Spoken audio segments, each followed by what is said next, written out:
Dear learners, আজকে আমরা জানব common speaking English with question. তো আজকে একটি গুরুত্বপূর্ণ টপিক জানব, যেটি জানলে অর্থাৎ কোশ্চেনের বস হওয়া যাবে। তো বস টাইপের আলোচনায় চলে যাই। Let's get started. In English there are two basic types of question. ইংরেজিতে আসলে দুই টাইপের কোশ্চেন হয়।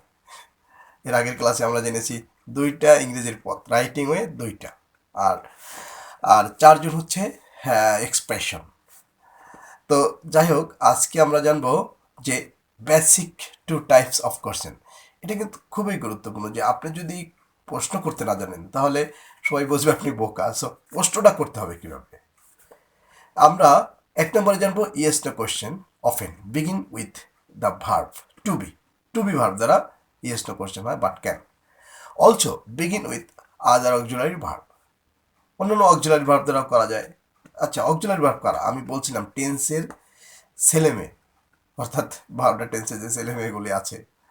আবার একটু মনে করিয়ে দিই যে ডুডাস ছিল, তারপরে অ্যামিজার ছিল, তারপর হচ্ছে হ্যাভাস ছিল, হ্যাভবিন হ্যাজবিন ছিল, আর ডিড ছিল, তারপরে ওয়াজয়ার ছিল। তো যাই হোক, ওইগুলি আপনারা আবার দেখে নেবেন সেই তাবিজটা। তো যাই হোক, such as do we ask this when we want yes or no answer. তো ইয়েস নো অ্যান্সার আছে। তো বাংলাটা পড়ে নেবেন, এটি আমার বইয়ের ইংলিশ ফর লাইফ স্কিল। তো এখান থেকে বইটি যাদের হাতে থাকবে তারা ভিডিওটি দেখলে খুবই খুবই মানে তাড়াতাড়ি বুঝতে পারবেন যে আসলে এত সহজে এরকম একটা বই অল্প টাকায়, মাত্র 100 টাকায় বইটি আপনাদের জন্য দেওয়া হচ্ছে। তো যাই হোক, যারা নেবেন কমেন্টস বক্সে যোগাযোগ করুন। এবার দেখেন, আজকে আমি একটা গুরুত্বপূর্ণ আইডিয়া আপনাদেরকে দিতে চাই, যেটা হয়তো আপনারা জানেন না, যে ডাব্লিউএস কোশ্চেনটা মানে কতভাবে ডাব্লিউএস কোশ্চেন প্রশ্ন করা যায়, আর হচ্ছে হেল্পিং ভার্ব নিয়ে কিভাবে কোশ্চেন করা যায়। তো একটি ডায়লগের মাধ্যমে আমি এখানে দেখাতে চাচ্ছি। লামিয়া প্রশ্ন করছে, আর ইউ হাংরি? তুমি কি ক্ষুধার্ত? সারা, ইয়েস আই অ্যাম স্টার্ভিং। হ্যাঁ, আমি ক্ষুধার্ত। দেখেন যে যখন কোনো হেল্পিং ভার্ব দিয়ে কোশ্চেন করা হবে, তখন উত্তরটা যদি পজিটিভ হয় তাহলে হবে ইয়েস, আর যদি উত্তরটি পজিটিভ না হয় সেক্ষেত্রে হবে নো। সারা আবার জিজ্ঞেস করলো কি, did you get here on time? আপনি কি সময় মতো এখানে এসেছেন?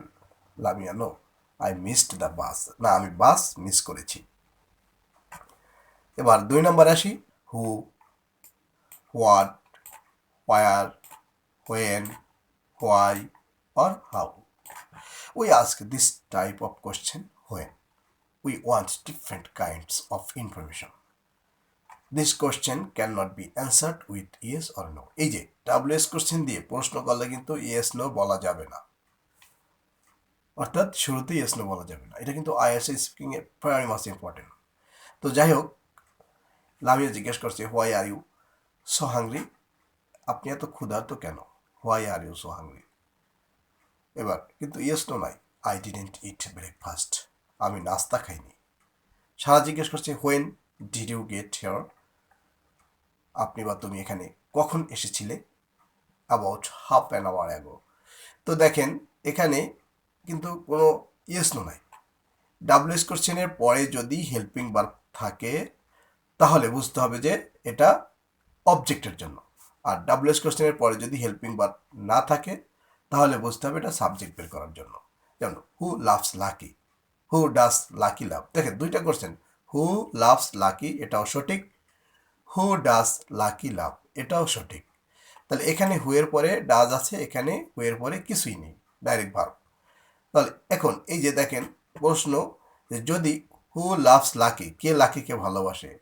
ধরেন এখানে লাকিকে ভালোবাসে মিতা, তাহলে এই মিতা হবে সাবজেক্ট, মিতা হবে সাবজেক্ট। এবার আমি একটু কোশ্চেন চলে যাই। Who wants ice cream for dessert? কে ডেজার্টের জন্য আইসক্রিম চায়? Who broke the mirror in the dining room? Dining রুমের আয়না কে ভাঙলো? দেখেন, হু অ্যান্সার দ্য ফোন? কে ফোন রিসিভ করলো? এই যে এগুলোর উত্তর যদি আসে সেগুলো হবে subject. The object question form is, object বের করার জন্য আমরা ডাব্লিউএস কোশ্চেনের পরে হেল্পিং ভার্ব ব্যবহার করি। What did you do?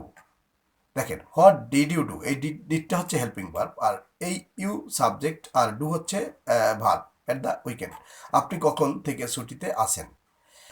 এখন এখানে যে উত্তরটা আসবে, যে এই উত্তরটা হবে অবজেক্ট হবে। Where does your brother work, তোমার ভাই কোথায় কাজ করে, এটার উত্তরটা যে আসবে সেই উত্তরটা হবে object. Who will you ask for help, কার কাছে সাহায্য চাইবে। এখন এইটার উত্তর হবে অবজেক্ট।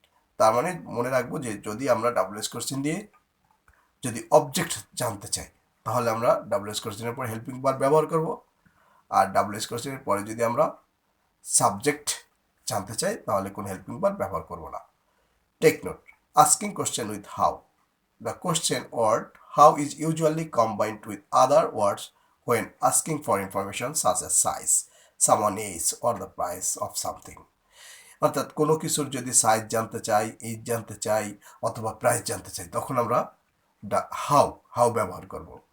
তো দেখেন প্রশ্নটি, how big is your apartment, আপনার অ্যাপার্টমেন্ট কত বড়। How old are your children now, আপনার বাচ্চার বয়স কত। How much is the black dress in the window, জানালায় কালো জামা কত।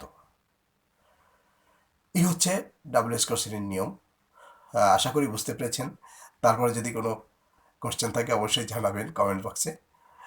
আর এরপরের যে ক্লাসগুলি সেগুলো আসবে ডেইলি লাইফ স্পিকিং নিয়ে, কীভাবে আমরা ইন্ট্রোডিউসিং করতে পারি একটা অনুষ্ঠানে, তারপরে প্রেজেন্টেশন কিভাবে দেব, তারপরে এয়ারপোর্ট কনভারসেশনে গিয়ে আমরা কি করব, তারপরে জেনারেল স্পিকিং বা জেনারেল কোশ্চেনগুলো কী কী হতে পারে আমাদের ডেইলি লাইফে, তারপরে বিজনেস কমিউনিকেশন আমরা কিভাবে করব।